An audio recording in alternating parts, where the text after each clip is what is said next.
For decades, the Roswell story grew.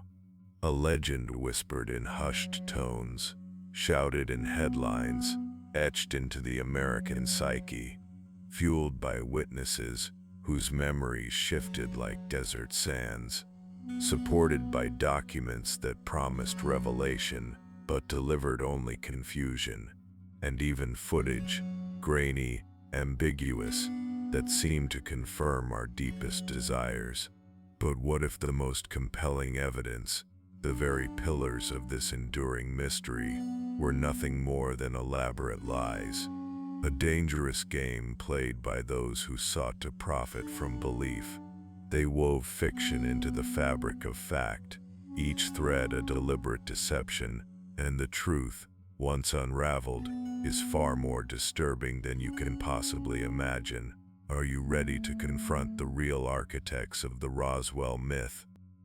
Imagine a world where profound secrets are not hidden, but paraded in plain sight, dismissed with a smirk.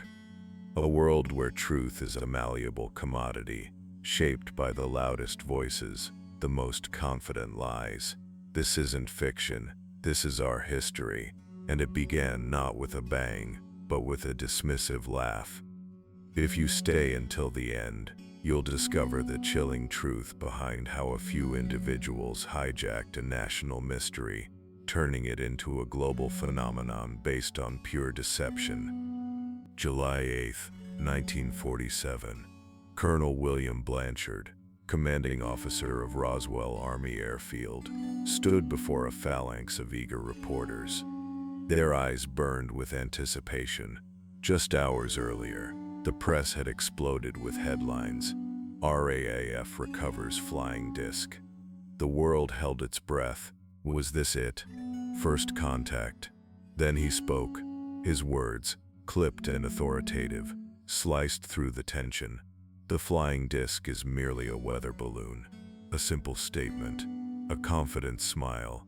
The reporters, their hopes dashed, scribbled furiously. The world, momentarily captivated, exhaled, case closed, or so they thought. But that laugh, that dismissive, arrogant laugh, it would echo through decades.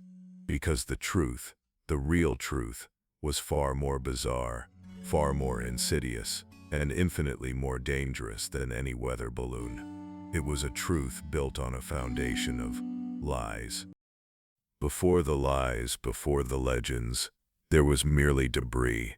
July 2nd, 1947, W. Dupley, Brazil, a ranch foreman, rode his horse across the desolate Foster Ranch, northwest of Roswell, New Mexico.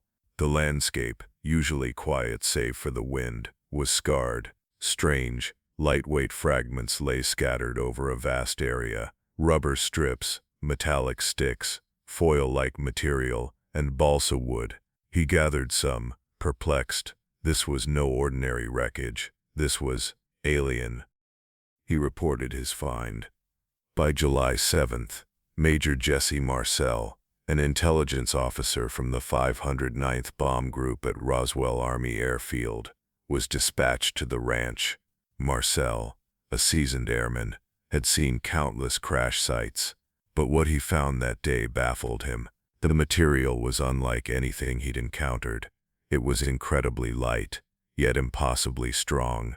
It bore strange, intricate symbols, not readily identifiable. He collected the debris. The next morning, July 8th, the Roswell Daily Record hit the stands. The headline screamed, "RAF recovers flying disc from ranch in Roswell area." The story, citing Public Information Officer Walter Haut, confirmed the recovery of a flying disc. The world, for a brief electric moment, imagined the impossible. But what nobody knew was that within hours the narrative would be brutally, decisively rewritten. The myth was already being born. The official explanation, delivered swiftly, almost violently, declared the recovered object to be a mere weather balloon. A simple, mundane weather balloon. The world, already buzzing with flying saucer fever, scoffed. How could such extraordinary debris, described by experienced military men, be so easily dismissed. This was the first, critical layer of obfuscation. But the government wasn't entirely lying. They were hiding something, something massive, something far more complex than a weather balloon.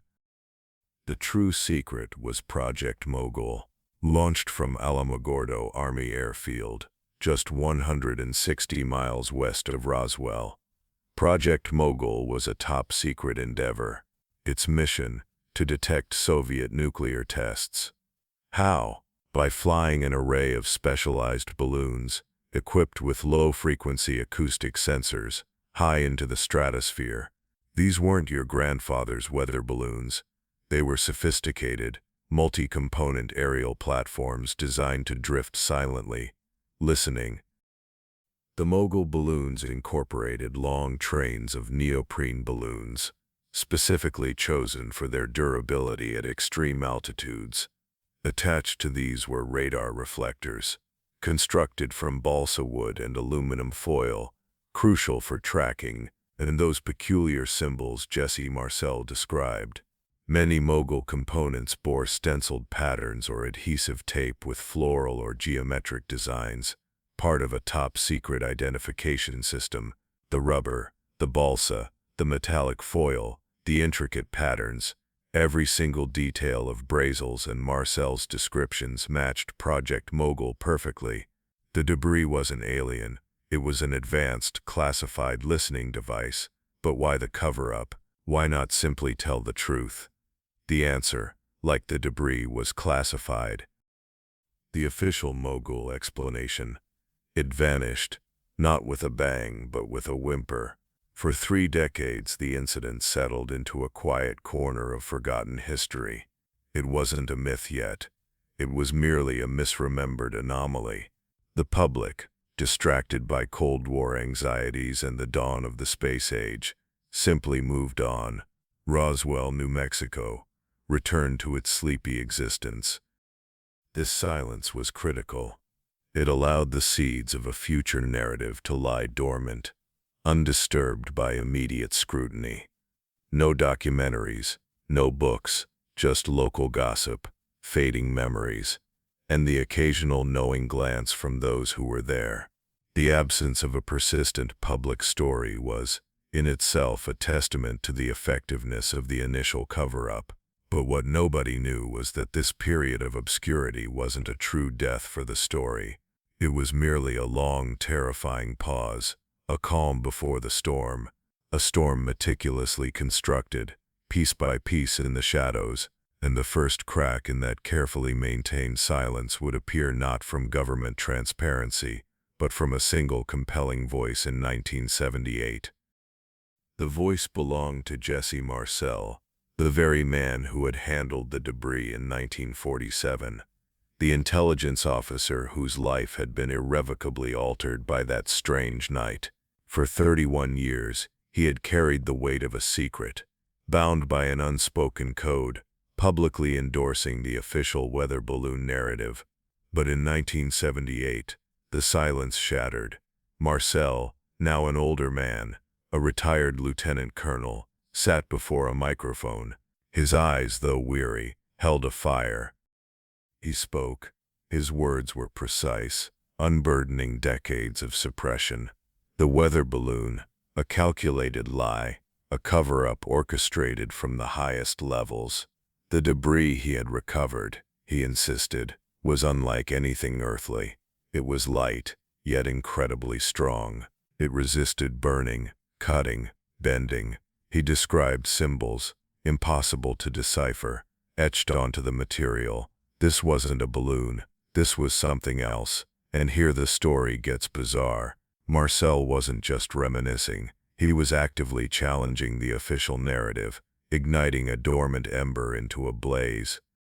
His confession wasn't just a personal revelation. It was a psychological trigger for an entire generation. Suddenly, the forgotten incident wasn't just a curious footnote. It was a potential conspiracy. Marcel's reemergence wasn't just the spark. It was the match dropped into a barrel of gunpowder. It wasn't about asterisk if asterisk something crashed, but asterisk what asterisk it was, and asterisk why asterisk it was covered up. His testimony became the cornerstone, the undeniable crack in the official facade, from which a meticulously constructed myth would soon erupt. But who was listening, and why then? The true orchestrators were just beginning to play their hand. They were listening, the myth-makers, their ears pressed against the whispers of a nation hungry for the unknown. And they already held a blueprint, not from Roswell, not from the summer of '47, but from a year later, 1948, a small, forgotten town in New Mexico, Aztec. This wasn't a crash site. No, this was a stage, a meticulously crafted deception, designed to captivate, to mislead, a lie so potent, so pervasive, that it would ironically provide the very language, the very imagery, the very framework that would shape the later Roswell narrative, a prepackaged fantasy, a perfect crime. Do you see the pattern emerging? The cynical manipulation of public yearning, curiosidad, riva_justa, indignação. In March 1949, Frank Scully, a columnist for Variety, magazine, published an article claiming a 100-foot diameter flying saucer had crashed near Aztec in March 1948. This was no weather balloon. According to Scully, inside the intact craft, 16 small bodies were found, small gray, almost identical figures. They were described as being just under 4 feet tall, with large heads and small mouths.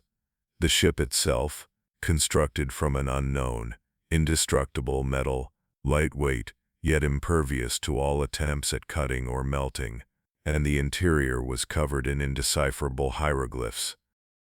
The Aztec story was a complete fabrication, debunked quickly as a con artist's tale. But the damage was done.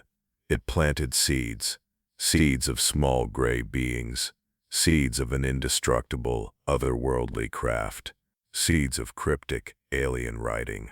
These weren't Roswell details. These were Aztec details. Yet decades later, when the Roswell myth truly began to take hold, these very same descriptors would reappear, almost verbatim, in the new Roswell accounts. The Aztec hoax, despite its immediate failure, provided the perfect psychological scaffold. It preconditioned the public, and more importantly, future hoaxers, on asterisk. What asterisk? A crashed alien craft and its occupants. Asterisk, should asterisk look like? But what nobody knew was how deliberately these seeds would be harvested. Then came 1980, 33 years after the initial crash. Two authors, Charles Berlitz and William L. Moore, published asterisk, The Roswell Incident. Asterisk, this book wasn't just a rehash. It was a carefully constructed narrative, leveraging Jesse Marcel's 1978 testimony as its cornerstone.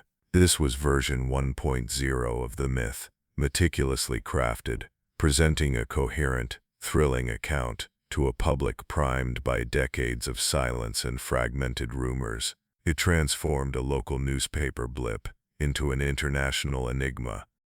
Berlitz and Moore didn't just confirm Marcel's claims. They expanded them. They introduced the concept of multiple crash sites, implying a larger, more catastrophic event than previously imagined. And here the Aztec blueprint truly clicked into place. While Marcel spoke of unusual debris, Berlitz and Moore, through the testimony of a man named Grady Barnett, introduced the game-changing detail: alien bodies. Barnett, a purported engineer, claimed to have witnessed not just debris, but several small humanoid figures, deceased, at a second crash site near Magdalena. These weren't just any bodies. They were described with striking similarities to the figures from the debunked Aztec story: small, large-headed, unnervingly similar. The book solidified the cover-up narrative. portraying the U.S. military as actively suppressing truth